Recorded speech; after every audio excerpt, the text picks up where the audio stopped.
నమస్తే welcome to V3 news లక్ష్యం సమాజహితం ఇక వార్తల్లోకి వెళ్లే ముందు ముఖ్య అంశాలు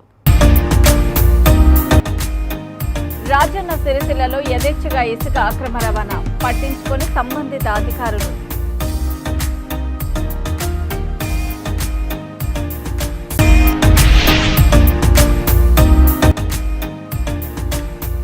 ఎస్సీ వర్గీకరణ పేరుతో మాలకు మాదిగలకు మధ్య చిచ్చు పెడుతున్నారు ప్రధాని నరేంద్ర మోడీపై విరుచుకుపడ్డ మాల సంఘాల జేఏసీ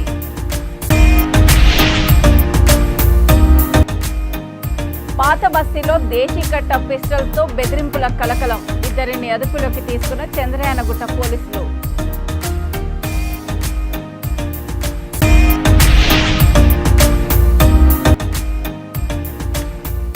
బజాజ్ ఎలక్ట్రానిక్స్ లో అర్ధరాత్రి అగ్ని ప్రమాదం 6 ఫైర్ ఇంజన్లతో మంటలను అదుపులోకి తెచ్చిన ఫైర్ సిబ్బంది రాజన్న సిరిసిల్ల జిల్లా ముసాబాద్ మండలంలో యథేచ్ఛగా ఇసుక అక్రమ రవాణా చేస్తున్నారు. ఇసుక కనిపిస్తే చాలు జిల్లా సరిహద్దులు దాటిస్తున్నారు. అధికారులు కూడా చూసి చూడనట్లు వ్యవహరించడంతో ప్రభుత్వ ఆదాయానికి భారీగా గండి పడుతుంది. టిప్పర్లు ట్రాక్టర్లతో వాగుల్లోని ఇసుకను తరలించి అక్రమార్కులు సొమ్ము చేసుకుంటున్నారు.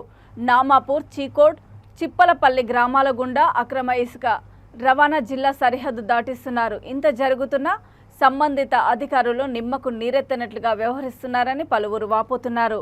అక్రమ ఇసుక రవాణాను అరికట్టాలని కోరుతున్నారు.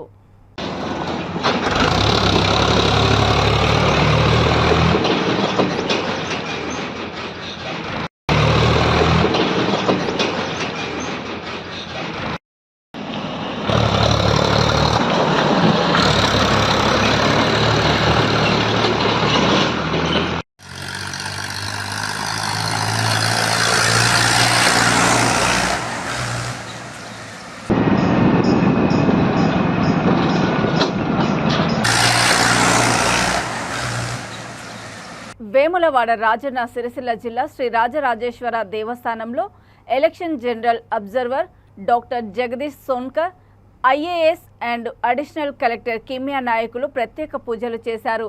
అనంతరం నాగిరెడ్డి మండపంలో అర్చకులు వారికి ఆశీర్వదించి తీర్థ ప్రసాదాలను అందజేశారు. వీరి వెంట ప్రోటోకాల్ పర్యవేక్షకులు సిరిగిరి శ్రీరాములు, ఆలయ పర్యవేక్షకులు తిరుపతిరావు ఇతర పెద్దలు ఉన్నారు.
వేములవాడ శ్రీ రాజరాజేశ్వర దేవస్థానాన్ని public health and municipal engineering department engineer in chief R Sridhar కుటుంబ సమేతంగా దర్శించుకున్నారు.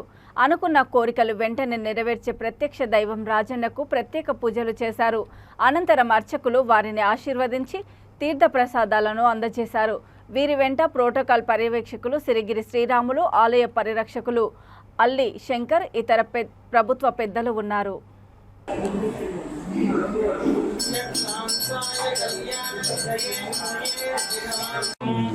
समस्त परिवाराय सर्वदीय मंगल श्रीमते नारायण गोविंद गोविंद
అశ్వారావుపేట నియోజకవర్గ కాంగ్రెస్ అభ్యర్థిగా పోటీ చేస్తున్న జారె ఆదినారాయణ దమ్మాపేట మండలము మల్కారం గ్రామంలో ప్రచారం నిర్వహించారు.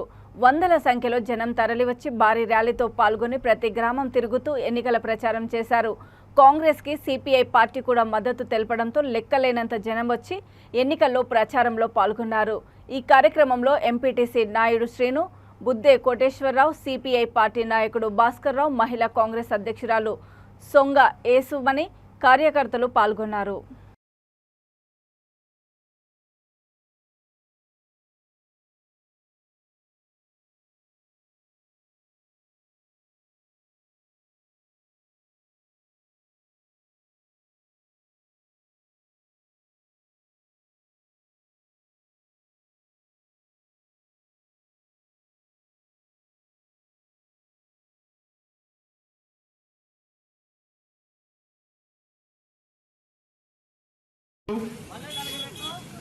తెలంగాణ వస్తే బతుకులు మారుతాయి, బాధలు తీరుతాయి, కన్నీళ్లు ఆగుతాయి అని చెప్పేసి కేసీఆర్ అనేక వేదికల మీద చెప్పడం జరిగింది. కానీ ఈరోజు బతుకులు మారలేదు, బాధలు తీరలేదు, కన్నీళ్లు కూడా ఆగిన పరిస్థితి లేదు. ఒక్కసారి ఆలోచించండి. మీ బిడ్డ మీ ఇంటి కాడ నీళ్లు తాగి, మీ ఇంటి కాడ గంజి తాగి, మీ సమస్యలు పంచుకునే బిడ్డ జారె ఆదినారాయణ గారు. మనం మిగతా వస్తే అలవాటు పట్టడం కాదు, ఏసీ కాలంలో తిరిగినడం కాదు. పూరి గుడి నుంచి పైకి వచ్చిన వ్యక్తి, ఒక టీచర్గా, ఉపాధ్యాయుడిగా అనేక సేవలు అందించి ఈరోజు ప్రజల ముందుకు వచ్చి ప్రధాన సేవ చేస్తాను, మీరు పిలిస్తే నేను పలుకుతాను అని చెప్పే వ్యక్తి జారె ఆదినారాయణ గారు. మీ గ్రామ ప్రజలను ఆశీర్వదించి విజయాన్ని చేకూర్చాలని మిమ్మల్ని కోరి ప్రార్థించడం జరుగుతుంది. మీ అందరూ కూడా ఒక్కసారి ఆలోచించండి. ఎస్సీ వర్గీకరణ పేరుతో మాలకు మాదిగలకు మధ్య చిచ్చు ప్రధాని నరేంద్ర మోడీ పెడుతున్నారని మాల సంఘాల జేఏసీ చైర్మన్ చెన్నయ్య ఆవేదన వ్యక్తం చేశారు. ఇందిరా పార్కులో జరిగిన మాల సంఘాల జేఏసీ మీటింగ్లో చైర్మన్ చెన్నయ్య మాట్లాడుతూ బీసీని ముఖ్యమంత్రిని చేస్తానని చెప్పడంపై మేము స్వాగతిస్తున్నాం, కానీ ఎస్సీలను మోసం చేస్తే కర్ణాటకలో పట్టిన గతి ఇక్కడ పడుతుందన్నారు. పార్లమెంటులో ఎస్సీ వర్గీకరణపై బిల్లు పెట్టినా కూడా సుప్రీంకోర్టు ఆమోదించలేదని గుర్తు చేశారు. 7 రాష్ట్రాలు ఎస్సీ వర్గీకరణ కావాలంటే 17 రాష్ట్రాలు తోసిపుచ్చాయని, అన్ని రాష్ట్రాల్లో ఒప్పుకున్నప్పుడే ఎస్సీ వర్గీకరణ చేయాలని, అప్పటి వరకు నరేంద్ర మోడీ ఇలాంటి చర్యలకు చేయొద్దని మాల సంఘం జేఏసీ హెచ్చరించింది. అందరికీ జైలు ఏబిసిడి వర్గీకరణపై మద్దతు తెలపడానికి కేంద్రం నుండి వస్తున్న నరేంద్ర మోడీని అడ్డుకోవడానికి మన అందరం సమావేశమయ్యాం. మేము కూడా ఇందాక వస్తుంటే మన బులుగు జెండా చూసి చాలామంది పోలీసులు ఇబ్బంది పెట్టినారు. మా గురువు గారు, మనకు గురువు అయినటువంటి చెన్నయ్య గారు జీవితాన్ని త్యాగం చేస్తున్నటువంటి చెన్నయ్య గారికి మరొకసారి జైబీములు తెలుపుతున్నాను. సార్ ఉన్నన్ని రోజులు మన కోసమే నిరంతరం సహాయ సహకారాలు, మనకు రిజర్వేషన్ ఫలాలు అందాలి అని చెప్పి ప్రతి సంవత్సరం ఢిల్లీ జంతర్ మంతర్ దగ్గర అలా సంఘాల జేఏసీ మన జేఏసీకి చైర్మన్ జి చెన్నయ్యను ఈరోజు ముఖ్య కార్యక్రమాలు మోడీ గారు నీవు ప్రధానమంత్రి అయ్యి మాలమాదిగల మధ్యలో చిచ్చు పెట్టడానికి ఎస్సీ వర్గీకరణ చేస్తా అని ఈరోజు మన హైదరాబాద్ వస్తున్నాడని కూడా మేము డిమాండ్ చేస్తున్నాం. ఎందుకంటే మొన్ననే బీసీల సభకు వచ్చిండు, బీసీలను సీఎం చేస్తా అన్నాడు. అది ఒప్పుకుంటాం మేము కూడా. అందుగురించనే ఇప్పుడు మాలమాదిగల మధ్యలో వచ్చి చిచ్చు పెట్టనీకే నీవు రావద్దు మన మోడీ గారు, మీరు వెనక్కి తీసుకోవాలన్నమాటను. లేకపోతే మన బీజేపీకి కర్ణాటకలో ఏ గతి పట్టిందో ఆ గతి పడుతుందని కూడా తెలంగాణలో మేము డిమాండ్ చేస్తున్నాం. ఏంటంటే ప్రచారం 33 జిల్లాలలో ఆంధ్రప్రదేశ్ కానీ ఎక్కడ కానీ ఎస్సీ వర్గీకరణ కాకుండా బాబాసాహెబ్ అంబేద్కర్ గారు రాజ్యాంగం రాసినందుకే ఈ సొంటలు వర్గీకరణ చేస్తారని అంటారని కూడా మేము డిమాండ్ చేస్తున్నాం. ఏంటంటే ఆ రోజులు పార్లమెంట్లో బిల్లు పెట్టి ఎస్సీ వర్గీకరణ చేయాలని వచ్చిన కూడా మన సుప్రీంకోర్టు ఒప్పుకోలేదు. అది సుప్రీంకోర్టుకు కట్టుబడి ఉండాలి. 7 రాష్ట్రాలు కావాలంటే 17 రాష్ట్రాలు బైకాట్ చేసినాయి వర్గీకరణ వద్దని. అందుగురించనే ఇంకనన్నా మానుకోండి, పార్లమెంట్లో బిల్లు పెట్టిన కూడా కాలేదు. కావాలని అయినా కూడా 2/3 మెజార్టీ కావాలి. 2/3 మెజార్టీ ఉండి ఎస్సీ వర్గీకరణ కాదు, అన్ని రాష్ట్రాలు ఆమోద ముద్ర వేయాలి. వేసినాక పార్లమెంట్లో పెట్టాలి, అప్పుడు కావాలి. కానీ ఇంతవరకు అయితే వర్గీకరణ కాదని కూడా సుప్రీంకోర్టు తీర్పిచ్చిందని ఆ కోర్టుకు మేము కట్టుబడి ఉంటాము. అందుగురించి మానుకోవాలని మోడీ గారిని డిమాండ్ చేస్తున్నాం మేము. జై భీమ్. జరిగే ఎన్నికలలో ప్రతి ఒక్కరూ తమ ఓటు హక్కును వినియోగించుకోవాలని సోషల్ వర్కర్ శ్రీనివాస్ నాయుడు అన్నారు. విద్యానగర్లోని వారి కార్యాలయంలో మాట్లాడుతూ భారత రాజ్యాంగం ప్రజాస్వామ్య పరిరక్షించేందుకు ప్రతి ఒక్కరికి ఓటు హక్కు కల్పించిందన్నారు. ఇది గమనించి ఓటర్లు సరైన నాయకుడిని ఎన్నుకున్నప్పుడే సుపరిపాలన జరుగుతుందని తెలిపారు. ప్రజలందరూ ఓటు హక్కును వినియోగించుకొని దేశ భవిష్యత్తుకు పాటుపడాలని పిలుపునిచ్చారు.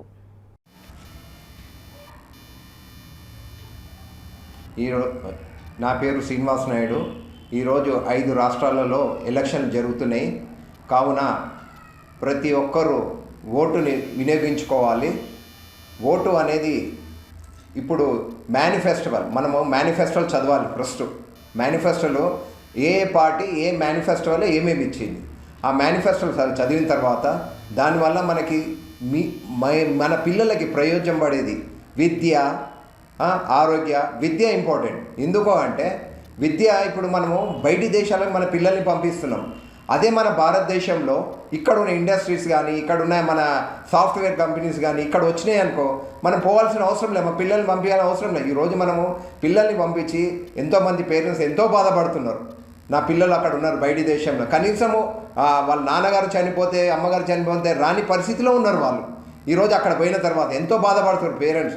అదే మన భారతదేశంలో ఇదే ఒకటండి, ఈ ఓటు హక్కు మీరు ఉపయోగించుకోరనుకోండి, దయచేసి ఈ ఓటు వినియోగించుకోండి. ఎవరైనా సరే క్రికెట్ మ్యాచ్కి మన హోటల్స్కి పోయినా మనం ఒక గంటలు కూర్చొని మనం టోకన్ తీసుకొని నించుంటున్నాము. అదే మీరు ఓటు అయ్యో మేము వేస్తే మాకేమొస్తుంది అని అనకండి. దయచేసి రాబోయే యువతకి మీ వల్ల ఈ ఓటు వల్ల మీ రాబోయే యువతకి ఎన్నో మంచి జరుగుతాయి. కాబట్టి దయచేసి మీరు ఓటును వినియోగించుకోండి. హైదరాబాద్ పాత బస్తీలో దేశీ కట్ట పిస్టల్తో బెదిరింపులకు పాల్పడిన ఇద్దరిని చంద్రయానగుట్ట పోలీసులు అదుపులోకి తీసుకున్నారు. వివరాల్లోకి వెళ్తే టైర్ల బిజినెస్లో నష్టపోయిన ఫిరోజ్ ఖాన్ మరో వ్యక్తి విఠలరావుతో కలిసి అక్రమంగా డబ్బు సంపాదించాలనే ఆశతో హషామాబాద్ ఎంఆర్ఎఫ్ టైర్ల డీలర్ అయిన మంద మోహన్ రెడ్డిని పిస్టల్తో బెదిరించారు. ఒక్కసారిగా ఉలిక్కిపడ్డ మోహన్ రెడ్డి వెంటనే స్థానిక పోలీస్ స్టేషన్లో చంద్రయానగుట్ట పోలీసులకు సమాచారం అందించారు. ఫిరోజ్ ఖాన్ 50 లక్షలు డిమాండ్ చేస్తున్నాడని, లేదంటే కుటుంబ సభ్యులను చంపుతానని బెదిరిస్తున్నాడని కంప్లైంట్ ఇచ్చారు. పోలీసులు వారిని అదుపులోకి తీసుకొని దేశీ కట్ట పిస్టల్, ఒక కారు, 3 సెల్ ఫోన్లు అలాగే 10,000 క్యాష్ సీజ్ చేసి రిమాండ్కు తరలించారు.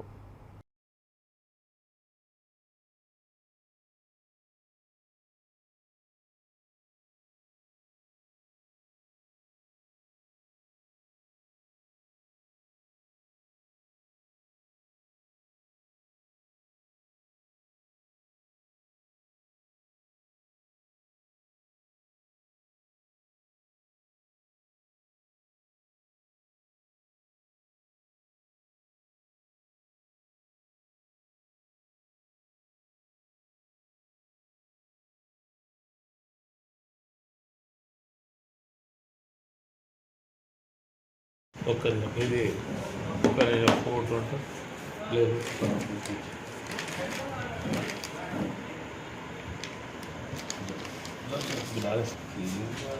వస్తున్నా ఒక్క నిమిషం निकालो एक से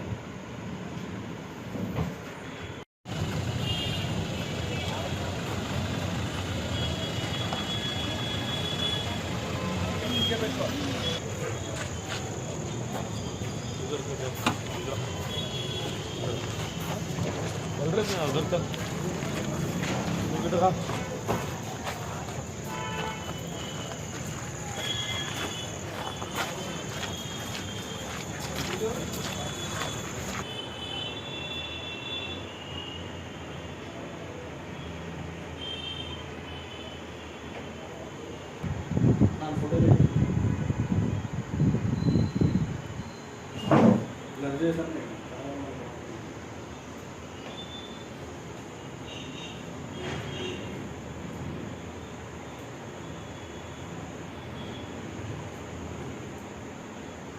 హైదరాబాద్ పాతబస్తీ శాలిబండ బజాజ్ ఎలక్ట్రానిక్స్ లో అర్ధరాత్రి 12 గంటల సమయంలో అగ్ని ప్రమాదం చోటు చేసుకుంది. సంఘటనా స్థలానికి చేరుకున్న ఫైర్ సిబ్బంది 6 ఫైర్ ఇంజన్లతో 4 గంటల పాటు శ్రమించి మంటలను అదుపులోకి తెచ్చారు. ఇంకా పూర్తి వివరాలు తెలియాల్సి ఉంది.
मैं राजू वैष्णव यहाँ जय शांतिलाल ज्वेलर्स में कोठारी मनी लैंडर्स में काम करता हूँ 25 साल से। ये शॉर्ट सर्किट 12:30 के बाद हुआ। हम गए थे 12:15 को घर को 12:30 के अंदर घर को गए थे जब शटर डाल के। उसके बाद फ़ोन आया भाई यहाँ पे आग लग गया, शॉर्ट सर्किट हो गया, क्या हुआ। जब तक जला जब पूरा गाड़ी आई जब तक तो आधा जल गया था। फिर गाड़ी आने से मोगलपुरा से फायर ब्रिगेड आए थे, उसके बाद पूरा हुआ। नहीं अंदर कुछ भी नहीं, अंदर जाके देख के आया पूरा। अंदर पूरा देख के खोल के रात को खोले रात को पूरा चेक करें। बाहर ही ज़्यादा नुकसान हुआ, बाहर पूरा नुकसान हो गया। पूरा बोर्ड वो ये कंप्रेसर पूरा इसमें लग गया। ये गाड़ी आने से बच गया समझो, नहीं तो अंदर तक आग लग जाती थी पूरी। इसका सेफ्टी फायर सेफ्टी है नहीं है इस पे हमारे पास फायर सेफ्टी अभी तो फिलहाल नहीं है। हाँ, फिर आप दुकान रखे हुए फायर सेफ्टी तो कंपल्सरी रखना ना। नहीं, खाली वो साइलेंसर है छोटा सा। हाँ, फायर ब्रिगेड छोटा सा साइलेंस वो क्या गैस का है, एक है खाली। इसके ऊपर क्या है इसमें बजाज वाले में है कि नहीं? नहीं बजाज वाले में हमारे को नहीं मालूम, ऊपर देखे नहीं हम लोग। ठीक है, क्या बोलना चाह रहे आप? बोलना क्या है भाई, पूरा उन लोगों का कराना चाहिए, उनकी वजह से हुआ पूरा लफड़ा ही है। हाँ, पूरा उन्होंने कराना, ऊपर भी कराया तो पूरा ये भी कराना चाहिए पूरा। Thank you. స్వాతంత్ర సమరయోధుడు తొలి విద్యాశాఖ మంత్రి మౌలానా అబ్దుల్ కలాం ఆజాద్ జయంతి వేడుకలు గూడూరు పట్టణంలో ఘనంగా జరిగాయి. స్థానిక పాత బస్టాండు ప్రాంతంలో ఏర్పాటై ఉన్న ఆయన విగ్రహానికి ఎమ్మెల్యే వరప్రసాదరావు, స్వచ్ఛాంధ్ర సంస్థ చైర్పర్సన్ పోనాక దేవసేనమ్మ, నాయకులు పూలమాలలు వేసి నివాళులర్పించారు. అనంతరం ఎమ్మెల్యే వరప్రసాద్ మాట్లాడుతూ మైనార్టీలు, క్రైస్తవులు, హిందువులు మహనీయుల విగ్రహాలు పెట్టాలని కోరారు. వెంటనే ఏర్పాటు చేయడం జరిగిందన్నారు. అందరూ గౌరవించుకోదగ్గ మహనీయుడు అబ్దుల్ కలాం ఆజాద్ అని ఎమ్మెల్యే కొనియాడారు. అందరికీ నమస్కారం. ఈరోజు ఈ ప్రోగ్రాంకి వచ్చిన మన ఎమ్మెల్యే గారికి, మిగతా ముస్లిం సోదరులకి, ఇక్కడికి వచ్చిన మన వైఎస్ఆర్సీపీ నాయకులకి అందరికీ కూడా పేరు పేరున నా నమస్కారాలు తెలియజేస్తున్నాను. ఈరోజు కలాం గారి జన్మదినోత్సవం సందర్భంగా ఇక్కడ ఈ విగ్రహాలని ఏర్పాటు చేసినటువంటి మన ఎమ్మెల్యే గారికి కూడా మన గూడూరు పట్టణ ప్రజలందరి తరఫున ధన్యవాదాలు తెలియజేస్తున్నాను. చక్కగా అందరూ మహానుభావులు అందరి స్టాచ్యూస్ ఇక్కడ పెట్టి ఒక ప్రాధాన్యత ఉన్న ప్లేస్గా దీన్ని తీర్చిదిద్దిన ఎమ్మెల్యే గారికి ధన్యవాదాలు తెలియజేస్తున్నాను. ఇప్పటి వరకు ఎవరికి రాని ఆలోచన మన ఎమ్మెల్యే గారికి రావటం, దాన్ని కార్యరూపం దాల్చడం, ఈరోజు మొదటిసారిగా ఇక్కడ కలాం గారి జన్మదినోత్సవాన్ని జరుపుకోవటం చాలా సంతోషంగా ఉంది. మొదటి విద్యాశాఖ మంత్రిగా చేసిన కలాం గారు అంటే అంతకుముందు ఆశ్రమ పాఠశాలలు, గురుకుల పాఠశాలలు, ఈ చర్చిల్లో అట్లా విద్యాభ్యాసం చేసేవాళ్ళు. మొట్టమొదటిగా విద్యాశాఖ మంత్రి అయిన తర్వాత కలాం గారు ఈ ఓపెన్ స్కూల్స్ తీసుకురావడం ఇవన్నీ కూడా చేయడం జరిగింది. కాబట్టి ఆ మహానుభావుని ఈరోజు తలుచుకుంటూ ఆయన జన్మదినం సందర్భంగా అందరం ఇక్కడ గ్యాదర్ అయ్యి ఆయనకి నివాళులు అర్పించడం కూడా చాలా సంతోషంగా ఉంది. అదేవిధంగా రేపు జరగబోయే దీపావళికి గూడూరు పట్టణ ప్రజలందరికీ కూడా దీపావళి శుభాకాంక్షలు తెలియజేస్తున్నాను. వైసీపీ కార్యకర్త బెనర్జీపై దాడి హత్యాయత్నం జరిగి నేటికి 16 రోజులు అయ్యిందని, ఇప్పటికీ బెనర్జీ హైదరాబాద్లోని యశోదా హాస్పిటల్ నందు చికిత్స పొందుతున్నాడని, నాడు వైసీపీ చేపట్టిన సామాజిక సాధికార బస్సు యాత్రను నిలువరించడానికే బెనర్జీపై హత్యా ప్రయత్నం జరిగినట్లు ఎమ్మెల్యే రాచమల్లు శివప్రసాద్ రెడ్డి అన్నారు. ఈ సందర్భంగా ఆర్ఎన్బి వసతి గృహం నందు ఏర్పాటు చేసిన పాత్రికేయుల సమావేశంలో ఆయన మాట్లాడుతూ పలు వివాదాస్పద వ్యాఖ్యలు చేశారు. 4 బృందాలుగా పోలీసులు టీడీపీ ఇన్ఛార్జ్ జీవి ప్రవీణ్ కుమార్ రెడ్డి, టీడీపీ నాయకులు భరత్ కుమార్ రెడ్డి, రామ్మోహన్ రెడ్డిలను గాలిస్తున్నప్పటికీ ఇప్పటికీ వారి ఆచూకీ లభ్యం కాలేదన్నారు. తక్షణమే బెనర్జీ కేసులో నిందితులుగా ఉన్న అందరినీ అరెస్ట్ చేయాలని ఆయన డిమాండ్ చేశారు. ఉంది రేపు లక్షణంగా మీకు నాయకత్వం వహించడానికి, ఇన్ఛార్జ్ వహించడానికి వరదరాజిరెడ్డి బెస్ట్ ఉన్నాడు కదా. బెస్ట్ ముషిలోడైనా బసిరెడ్డి మేలు, మా గురువే మేలు. మార్చండి డ్రైవర్ను. లేదు సురేష్ నాయుడు ఉన్నాడు అదలపక్క, బ్రహ్మాండంగా అన్నదానం చేస్తున్నాడు. కొత్త కమ్యూనిటీ సురేష్ నాయుడైనా మార్చుకుంటే బెస్ట్ ఏమబ్బా చంద్రబాబు నాయుడుకు. ఇతను పార్టీ జెండాను, పార్టీ కార్యకర్తలను, నాయకులను సంరక్షించడానికి కావాల్సిన సామర్థ్యం లేని అసమర్థుడైనటువంటి ఇన్ఛార్జ్ ఇతను. రెండోది, దళితులపైన హత్యా ప్రయత్నం చేసిన వాడు, హత్యా ప్రయత్నం చేసి ఊర్లో ఉండకుండా పారిపోయిన వాడు. ఘోరమైంది, పోలీసులు పట్టుకోనికి వచ్చే కడ్రాయిడ్తో పారిపోయిన వాడు, నిక్కర్తో పారిపోయిన వాడు. కడ్రాయిడ్ కాదులే, సారీ నిక్కర్, షార్ట్ అంటారంట, మాకు తెలియదు షార్ట్ అనేది, మాకు నిక్కర్ అనేది తెలుసు. నిక్కర్తో పారిపోయిన వాడు, బనియన్ లేకుండా. ఇది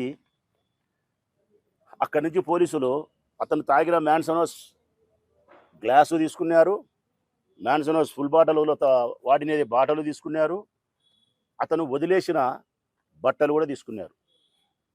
బట్టలు, బ్యాగు, అతని అన్ని ఆడ ఏవైతే ఉన్నాయో అవన్నీ పోలీసులు కలెక్ట్ చేసుకున్నారు. అతనికి షెల్టర్ ఇచ్చినది, అతనికి రూమ్ ఇచ్చినది, అన్నం ఇచ్చినది, ఒక వేరే జీప్ ఇచ్చినది, ఇవన్నీ సహాయం చేసినది ప్రవీణ్ ఇన్ఛార్జ్ యొక్క బ్రదర్ ప్రదీప్ కుమార్ రెడ్డి. ఇప్పుడు ప్రదీప్ కుమార్ రెడ్డి కూడా ముద్దాయి కావాలా. నిందితునికి ఎప్పుడైతే సహాయం చేస్తారో, ఏ హత్యా ప్రయత్నమైనా, ఏ నేరములో అయినా కానీ, హత్యా ప్రయత్నమే కాదు, ఏ నేరములో అయినా నిందితులకు ఎవరైతే షెల్టర్ ఇస్తారో, తప్పించుకునే దానికి సహాయ సహకారాలు చేస్తారో, అటువంటి వాళ్ళందరూ కూడా 212 సెక్షన్ కింద ముద్దాయిలే. అసలు 212 సెక్షన్ కింద ముద్దాయిలు. నిందితులకు సహాయపడిన వారికి శిక్ష కూడా లాలో జీవిత ఖైదు ఉంది. సో వాళ్ళ బ్రదర్ను కూడా ముద్దాయి చేయాలని చెప్పి నేను గట్టిగా డిమాండ్ చేస్తూ ఉన్నా. ఇంత బలహీనమైనటువంటి పోలీసులను చూసి కడ్రాయితో పారిపోయినటువంటి ప్రవీణ్ను మీరు నాయకుడిగా అంగీకరిస్తారో తిరస్కరిస్తారో మీ విజ్ఞప్తి. వార్తలు ముగించే ముందు ముఖ్యాంశాలు మరోసారి. రాజన్న సిరిసిల్లలో యథేచ్ఛగా ఇసుక అక్రమ రవాణా పట్టించుకొని సంబంధిత అధికారులు.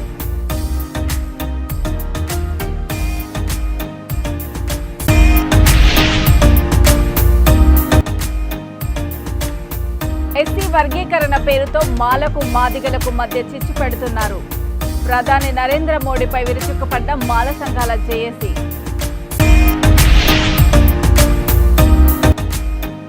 పాత బస్తీలో దేశీ కట్ట పిస్టల్తో బెదిరింపుల కలకలం. ఇద్దరిని అదుపులోకి తీసుకున్న చంద్రయానగుట్ట పోలీసులు.